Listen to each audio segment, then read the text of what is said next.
Hines is proud to partner The Urbanist on Monocle Radio. Hines is a leading global real estate investment manager. Hines owns and operates $93 billion of assets across property types and on behalf of a diverse group of institutional and private wealth clients. Hines' ambition? Well, in the words of its chairman and CEO Jeffrey Hines, to be the best real estate investor, manager and partner in the world. Find out how Hines is making that dream a reality. Head to hines.com now. Hines, a leader in real estate investing and management since 1957.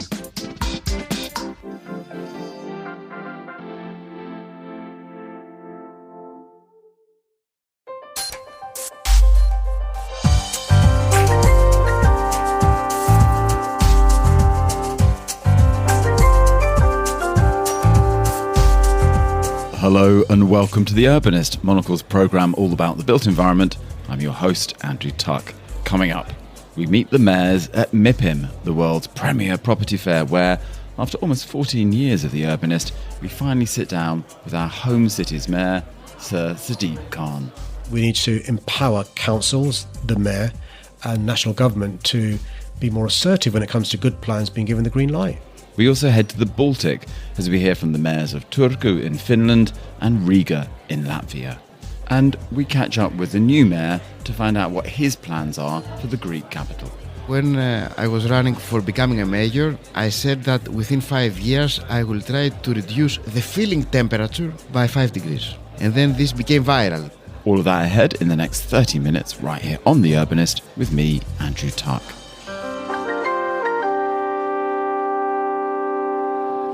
But first, before we meet any of our mayors, I'm joined in the studio by Carlotta Rebello, our urbanist producer, reporter and gun for hire, because we've been sharing some of the reporting stints here. And Carlotta also was on stage earlier this week, hosting part of the Housing Matters conference as well. Carlotta, you were on stage. You helped kick off Mipim. I know. What a responsibility and honor, Andrew, to be part of the Housing Matters Summit. It's crazy to see how much the event has grown. This is essentially the pre-Mipim Summit. They still say Mipim begins on the Tuesday.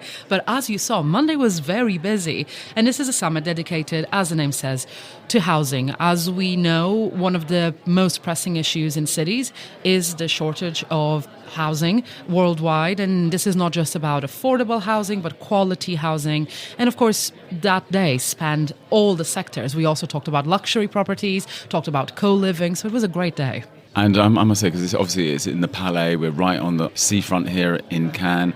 It's the same space that's used for the Cannes Film Festival. So you were in good company up on that stage with other people who've been up there over the years. Either that or they now let anyone grace that stage, not just the film stars. They did not ask me to put my handprints on the ground outside the Palais just yet, but maybe a couple more years doing Housing Matters and I'll get that. No, it was really fascinating, and I moderated this chat, the UK case study. So I had representatives from the Greater London Authority, from Aberdeen, and also from the developer side with Mount Anvil. And it was great to hear about the multi-stakeholder partnerships that they've been fostering with each other and with other partners to deliver affordable housing in a city like London that desperately needs it. Well, talking of the UK, it may seem strange, but in the nearly 14 years of presenting this programme from our studios in London, we've never had the chance to speak with one of our own city's mayors. But, strangely enough, away from home in Cannes for this year's Mipim Real Estate Trade Show, our moment arrived. The London Mayor Sadiq Khan was here to mark the opportune moment he sees for his city and to capitalise on a perceived momentum as central government and city leadership are aligned. I began by asking how he ensured that efforts to increase housing density didn't forget to design in good infrastructure, services and some public realm too. It's really important to make homes that are homes, not units of housing for profit. And so the London plan sets out you had a good design, minimum space for rooms, a space for amenity, green roofs, green walls, parks and so forth. And then you have local plans where the councils work towards plans for their community that needs to be in accordance with the London plan, but respects Camden is different to Havering. Havering is different to Croydon. Croydon is different to Wandsworth. Recognises the local dynamics. That is very different to a situation where councillors, and I say this in a respectful way, I was a councillor for 12 years who sat at the planning committee, often with very small majorities, being nervous because a petition's got 200 names in, which is against a plan, not being objected to because of planning reasons, but because people quite like there being no development there. And that's where I think we need to empower councils, the mayor, and national government to be more assertive when it comes to good plans being given the green light. Because I think we've got a responsibility to recognise the supply of homes meets the demand of people who need housing, because, you know, that is a serious problem in certain parts of our country. Would you do away with the green belt? And no, that's a stupid generalisation. I wouldn't do away with the green belt. What I would do is recognise that many of us have wrongly assumed all of the green belt is pristine. Parts of it, I'm afraid, aren't very pristine. And that's why we're having a green belt review to try and look at which parts can be built on. I'll give you an example. If there is a piece of green belt in an area where all the brownfield sites have been built on, and the green belt is not pristine, it's near to fantastic public transport, I think we should be looking at good quality, high density housing in those parts of our capital. You talked about the transport corridors and how vital these are for unlocking land and inspiring other people to come forward and build new homes along these and in clusters around tube stations. What's the potential for those to be unrolled? So the extensions, for example. Well, look at the history of our great city. There are 272 tube stations, and they've been built over the last 160 years. And there's a very good reason why I'm making a generalisation, but to make the point. But those in well-to-do areas have got great tube stations, right? And the property prices have been through the roof for decades. There are some parts of London which haven't got tube stations and the property prices are less expensive. And so transport does unlock housing, but also improves quality of life. Two recent examples, the Elizabeth line. 40 stations, 10 of them in the central parts of London, others elsewhere. Those homes that were built there have really improved in quality. I remember speaking to Tony Pidgley years ago, lobbying me about when he ran Berkeley Homes before he passed, lobbying for an Elizabeth line station at Woolwich. Successfully, as I said yes to him and Nick Rainsford, the MP at the time. Look at what's happened to that development in and around Woolwich. Look at the Northern Line extension near to where I live, Nine Elms and Barris Power Station. That Barris Power Station retail, but also the leisure and housing was unlocked because of the Northern Line extension. We're now introducing new buses across London because you can do it quicker. But if we can, extend the DLR to Thamesmead, that is north of 40,000 new homes there. Good quality homes, a great public realm, a sense of community. If we can extend the Bakerloo line south along the Old Kent Road, tens of thousands of homes there. We're consulting now on a Baker Loop express bus service to try and give confidence to developers. The West London Orbital, you've got councils now working together to invest in feasibility studies to look at the West London Orbital. And I could go on. The thing is, look, great cities don't stand still. Great cities continue to move forward. Whether you're a city, whether you're a business, whether you're a football team, standing still means going backwards. And, as long as I'm there, we're not going to stand still. Tell me about Oxford Street, because, again, one of these projects which has inspired and riled people in equal measure for years now. Well, Oxford Street is a good example of a project that if at first you don't succeed, try again. Same with the Elizabeth line. The Elizabeth line, I remember in 2017-18, people advised me to throw in the towel. And I said no. The government, by the way, started High Speed 2 at the same time as Crossrail. We finished ours, by the way, and the government hasn't. Oxford Street, I've been down this road before. Look, Oxford Street, when I was growing up, was a vibrant, busy, hustling, fantastic street. I used to work there in retail, in Debenhams and Barrett's. I remember going shopping there, meeting my mates outside Topshop. My daughter's shopping there, but it's tired. You've got too many poor quality shops, too many American candy stops. Nothing against Americans or American candy, but against American candy stops of poor quality. Two boroughs borders that street, and I think if there was a development corporation, we could leverage in third-party investment, but also if you could pedestrianise that street, think about the opportunities for not just retail but leisure and culture. And so we're working with the council, working with residents, working with businesses, working with third parties to try and really regenerate that part of London. And those businesses, whether you're flagship stores or whether you're a store that wants to invest there, you deserve the very best public realm, and that's what we're going to do.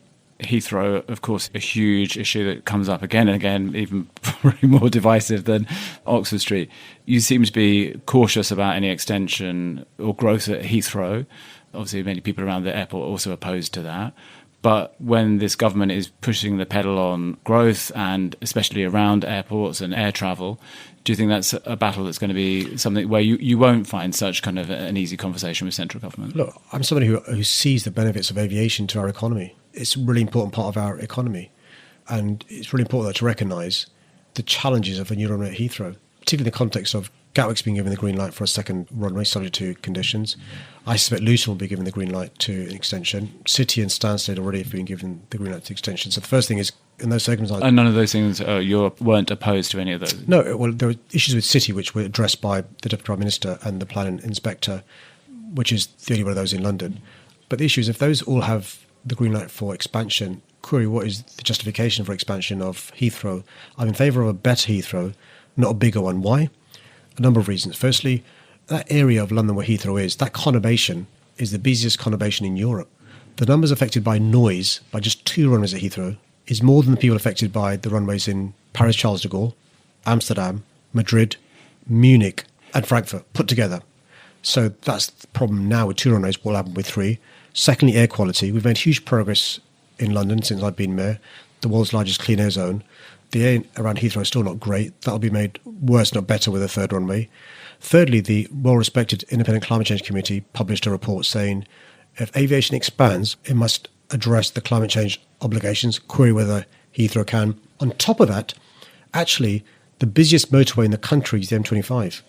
A new runway at Heathrow requires you to tunnel the M25, reroute the M4, increase capacity of Southern Rail, increase capacity of the Piccadilly line, increase capacity of the Elizabeth line. Now, I just think, in the grand scheme of things, is that a sensible thing to do for a new runway at Heathrow Airport? And so, look, in the vast majority of things, I agree with the Chancellor and the Prime Minister. Maybe on this one, when Heathrow come up with their plans, we won't. And just tell me, on this push between livability and viability of the economy, you've won 3 terms. People have tried to challenge you on this in each of the elections, and you've clearly won. But do you think, at the moment, when you're seeing so many kind of divisive political commentaries, that people are cautious about their income versus what's happening to the environment, and some people are being a bit more cautious about the pace of change? Do you think that's going to impact urbanism in a place like London, that people will be, can you just hold on a little bit while It's a great question. It's actually a profound question in terms of the future of the globe. So look, generally speaking, we're experiencing what's called urbanisation. More and more people are moving to cities. Roughly speaking now, about half the world's population lives in cities. That's going to be 65% by 2050. So more and more people are going to cities. So growth is happening in all the great cities. The question is, what sort of growth? Now, I think that the growth should be green, sustainable, smart. So we should think about where people live, work, play, people study. That's why the London plan is so important. You don't just have growth happening in a laissez-faire attitude. You've got to plan for this sort of stuff. So that means thinking about good public transport, making it safer and easier for people to cycle, increasing 4-fold cycle networks, widening pavements, thinking about good quality high-density homes without the need for car parks near stations, thinking about cycle parks as opposed to car parks, thinking about people working from home, people going to the office, green roofs, green walls. For the last 400 years, the City of London's been de-wilded, right? We should be rewilding our city, and we are. We're bringing back bats, we're bringing back bees, we're bringing back beavers. The first 2 are named Justin Beaver and Sigourney Beaver. We're going to clean up the river. When I was running to be mayor, I was told it would take almost 200 years, 193 years, to clean up the air in London. King's College said that. We'll do it this year. 185 years early. I want to do the same for the river. If you clean up the river, not just does it mean less sewage in the river, it means where it's safe to do so, you can swim. It means more wildlife. It means, by the way, for those who can't afford a holiday, go to the countryside, you get nature in London. So you can do that and build the homes that we need and create the good jobs that you need. And so I think all great cities have got to turn this potential challenge into an opportunity. And in London, we're doing that. And just find your ambition for the city, what sits on your plate that's still complicated, and what do you think is the kind of opportunity? Many Londoners are still cautious about street crime and phone theft, even though the numbers have gone down. Is that the problem side of it? And what's the positive side? Because you're here as an ambassador for London, telling a story about our city.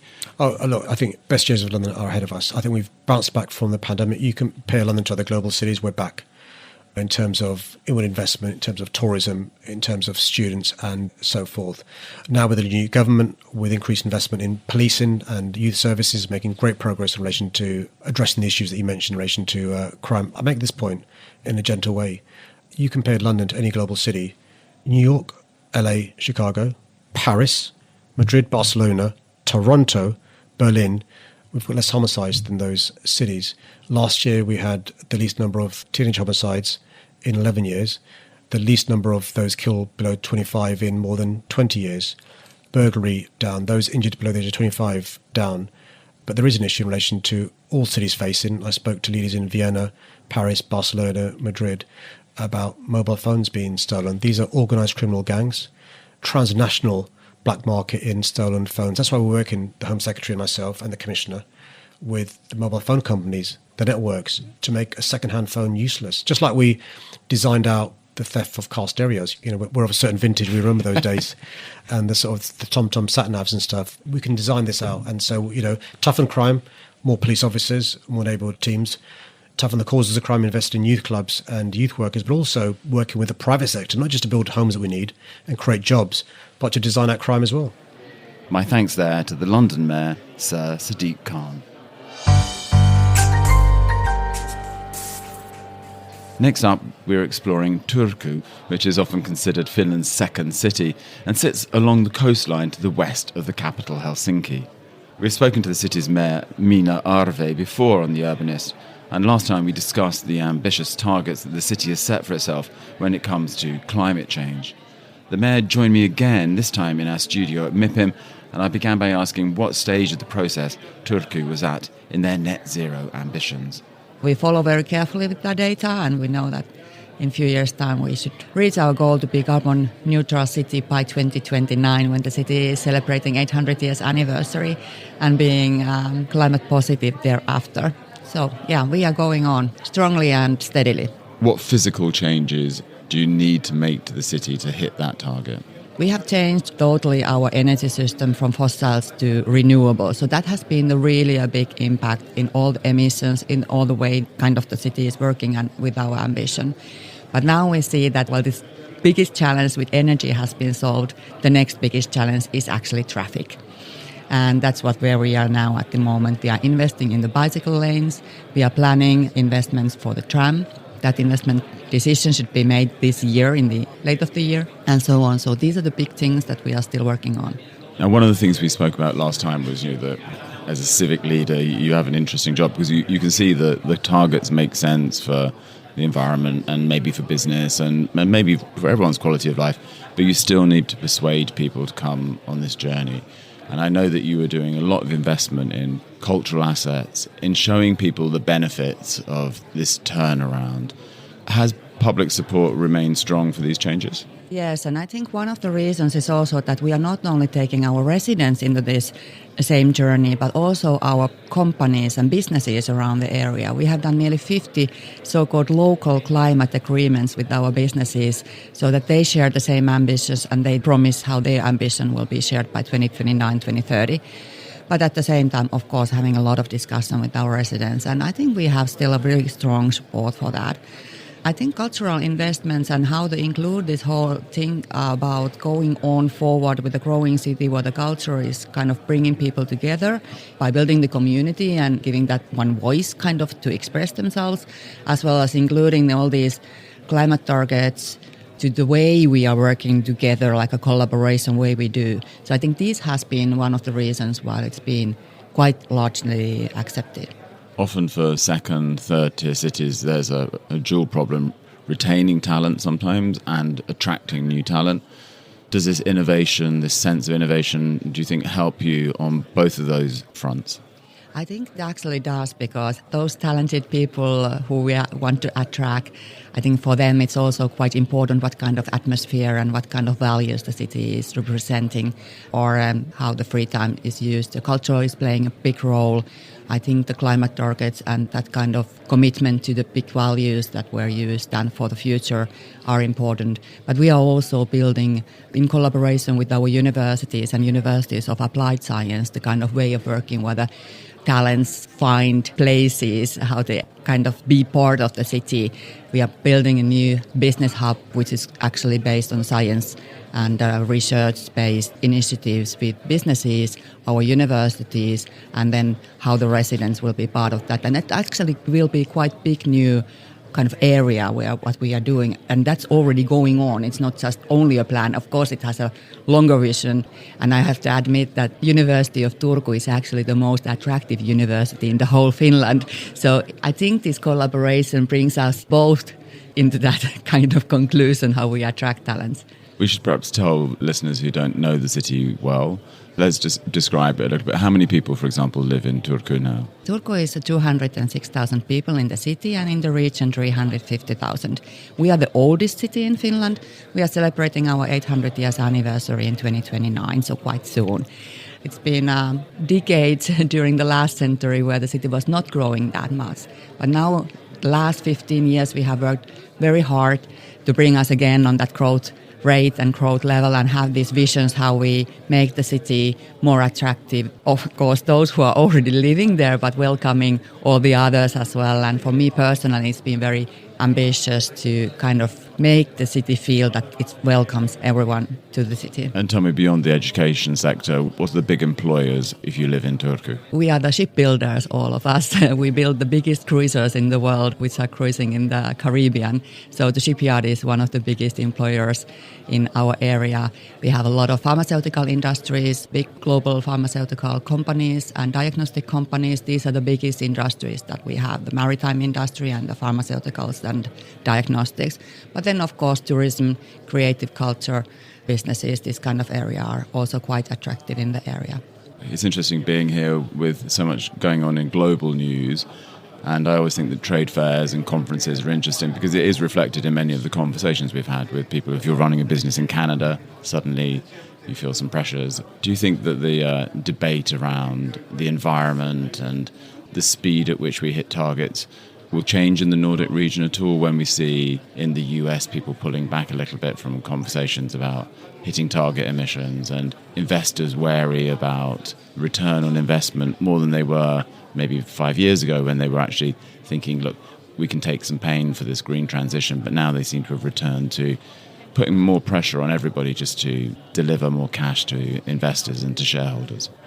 Yeah, I see the global discussion, it's really unpredictable today, it's even on a daily basis. But I see in the local level you can actually build that kind of more stable environment also for the investments that you could not maybe see in the global level at the moment. And in Finland you have a really stable environment or legislation framework-wise. And that's also one of the big things I think is quite important nowadays and for the future. Of course, at the same time, the kind of attractiveness, how you build the city and what kind of things there are and how you actually renew those things. Events, for instance, it's a big opportunity and we are building a new event center together with the private partnerships. How you actually do that kind of entertainment and event center where you use the future technology and maybe doing that even a more sustainable but also more rational way economic-wise. And coming back to our investment, for instance, to the renewable fuels in energy. So actually what does it mean? It means that in my city, the people are having lower costs for their heating costs than in those cities where you are warming up with the fossil fuel still. So actually, I think it's also very important to tell people that this green transition is also economically wise and it creates jobs. So it's not only this polarized discussion that what should we do or not. The mayor of Turku, Minna Arve, there. Crossing the Baltic now, and we head to the coastal Latvian city of Riga. This metropolitan area of around 1 million inhabitants is perfectly poised in the middle of the Baltic states and has some surprising projects to prove its potential. We were joined at Mipim by the city's mayor, Vilnis Kirsis, and he began by outlining one of the most exciting projects coming to the Latvian capital, Rail Baltica. I think if we look to 3 Baltic states, at the moment our main connection is airport. Maybe the problem is that to travel to Tallinn or Vilnius by airplane, you have to be in airport, 2 hours before, and it takes a lot of time to go.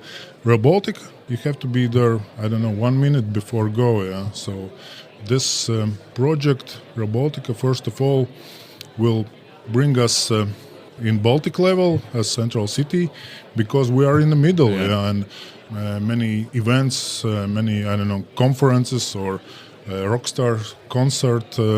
The best place will be in the middle because then you don't need to spend too much time in travel, like from Vilnius to Tallinn there will be 4 hours, so to Riga just 2 hours. So I think in local level there is a huge advantage for Riga in this project. And of course, I don't talk about military mobility things like this, which will increase our security level, and of course, connection with Central Europe is also very, very important.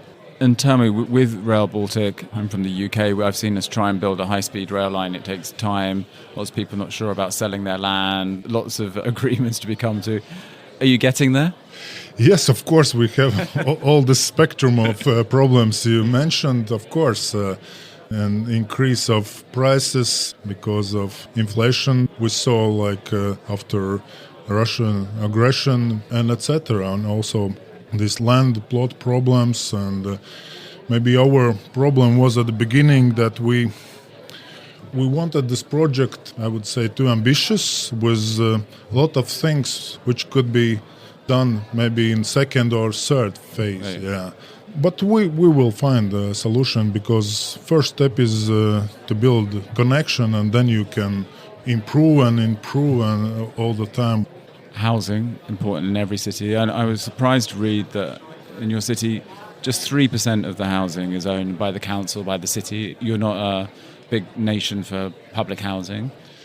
Yeah, because we are just in the beginning. So historically, when we got independence, so then 100% of all housing were government-owned, and then they were privatized, and etc. So those 3% we built in those 30 years. But the problem was we had rental law, which were not very friendly to build rental houses, and this maybe brought us in this situation as well. So, but we're starting to build. Yeah, now we have in pipeline project with EBRD for 1,000 apartments for young specialists like teachers and municipal police officers and social service workers. So our ambition is go further, maybe 4,000 or 5,000 apartment buildings. But of course, expenses for this 1,000 apartments about 100 to 150 million. Tell me, the northern nations tend to work quite harmoniously together. When you're developing Riga, when you need architects, when you need engineers and building companies, do you have this homegrown, or are you using the skills of people from Sweden and from the other Baltic countries and from Finland? Who are the developers who come to town? At the moment, huge capacity takes also those infrastructure projects like Rail Baltica, and also municipality now builds a lot of infrastructure projects like we have to fix our bridges and tram lines and etc. and etc. So, of course, maybe engineers for infrastructure projects and engineers for housing projects a bit different, but not always. So, no, mostly those are anyway local architects, local engineers. Yeah. So you can support Latvian designers and architects as you grow the city. Yeah, exactly. That's the case.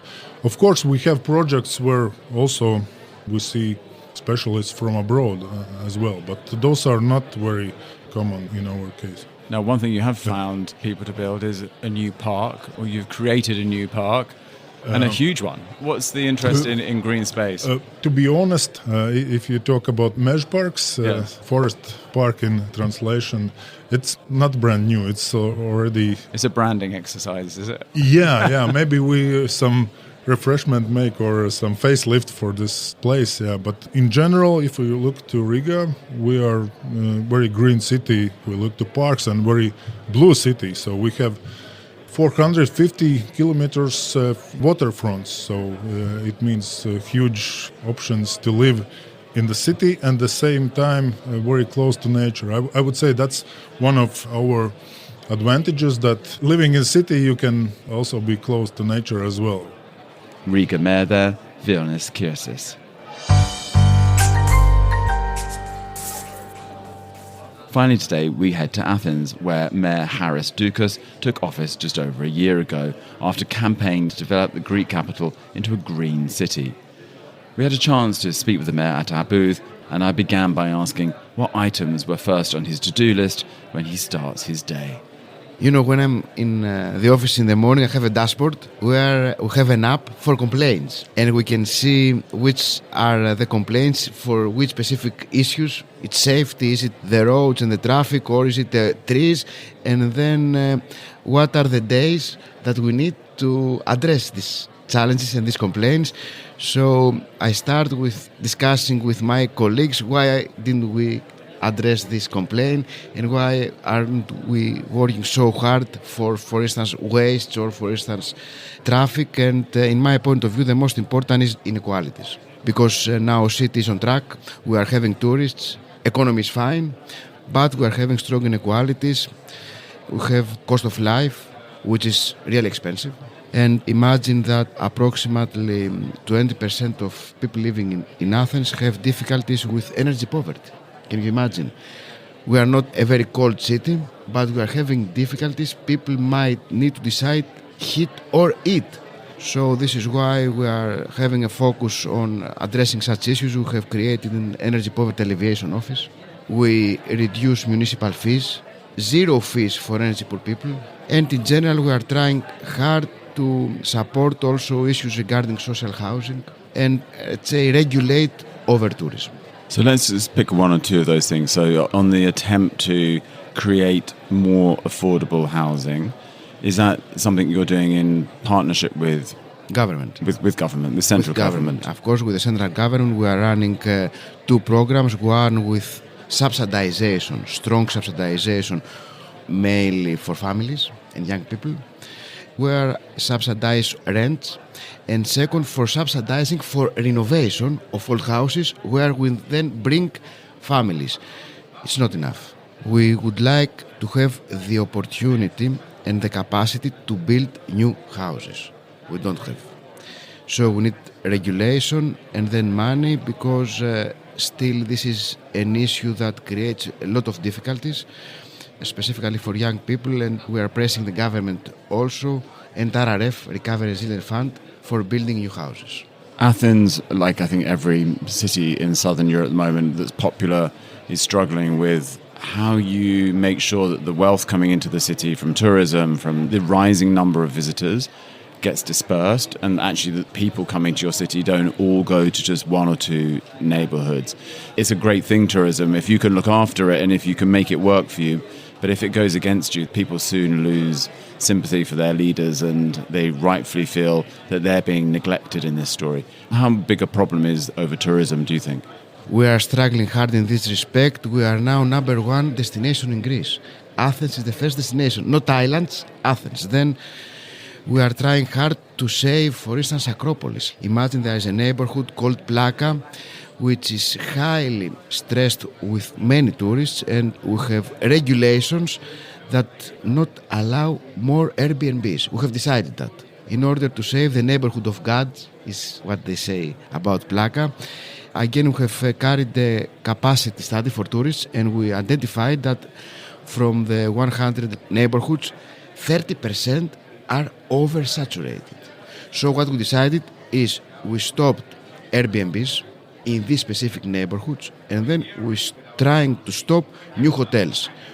Moreover, we decided to stop extra bonuses for new apartments and extra square meters for hotels that are supposed to be green hotels. It's a continuous fight.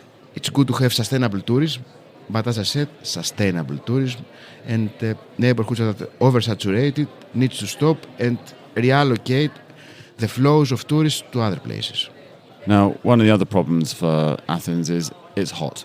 And as you said, in the summer, you need the air conditioning. So there's another point that you need to use a lot of energy.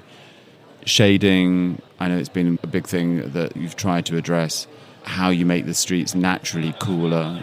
How is this progressing? You know, when I was running for becoming a mayor, I said that within 5 years, I will try to reduce the feeling temperature by 5 degrees.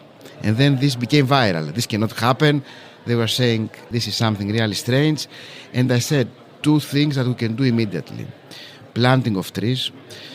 We don't have forests, so it's difficult to find places. And I said 25,000 trees in 5 years, 5,000 per year. We did it already the first year.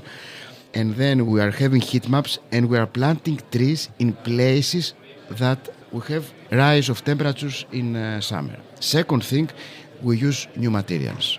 For roads, it's more expensive, but we use new materials that you understand They don't store the heat. Yes, exactly. And then we are engaging people. We are having all the time awards for gardening of rooftops, for gardening of other places. So if you are planting trees in your roof or in your balcony, in any place in your city, then we are giving you specific bonuses. Even we will reduce significantly municipal taxes. One of the big projects that everybody's interested in Athens is the taking of the old airport to make this new city within the city. Ελληνικό. Yes, so tell us. Not directly related with us. It's a nearby city, Ελληνικό. It's a huge project, but we are also having an additional huge project, which is the double regeneration project in Botanikos. In 1.5 kilometers from the city center, from Athens, we are building a new city. 2 stadiums, 1 football station for Panathinaikos and 1 volley station, 1 huge park with something like 250 hectares, the biggest park in the metropolitan of Attica region, and then additional facilities, offices, other sports facilities, and this is currently a project that should be finalized till 2027 at the latest. So this is my main challenge, because it's a project that involves something like 6 million euros, RRF, public, private funds, and it's the first time that the municipality, not a company, the capital of Greece, Athens, is running such a huge project. A huge double regeneration project, first Botanikos, and as soon as we finish Botanikos and we build all these things that I mentioned, then we are going in the center of Athens, and the old stadium of Panathinaikos becomes park and a museum. So these are good things, because these are then moments when your citizens see the benefit of rising income from some of the tourism, which I presume helps from these things, and it becomes a bit more of a shared story. But does it also help you relieve pressure on the city centre if you have new office towers and you have new places which are set in amongst greenery in a more spacious setting? It's, I think, a project that all the focus here in Mipim is there, because they understand that there was a place of very low income, and now they see great investment opportunities. Imagine that we will have new roads, new facilities, new infrastructures, resilient neighborhoods, so people all around the globe, but also in Europe, and hotels, but also funds, they are trying to find opportunities, places to build new things around this new neighborhood. So, in my point of view, it's really important, because we expand in a sustainable and resilient way Athens. That was the Mayor of Athens, Haris Doukas, and my thanks to him. And that's all for this week's episode of The Urbanist. You can follow us for new editions of the show every week, and you can subscribe to Monocle magazine for reports on all things design, architecture and urbanism too. Just visit monocle.com. This episode was produced by Carlotta Rebello and by David Stevens, who also edits the show.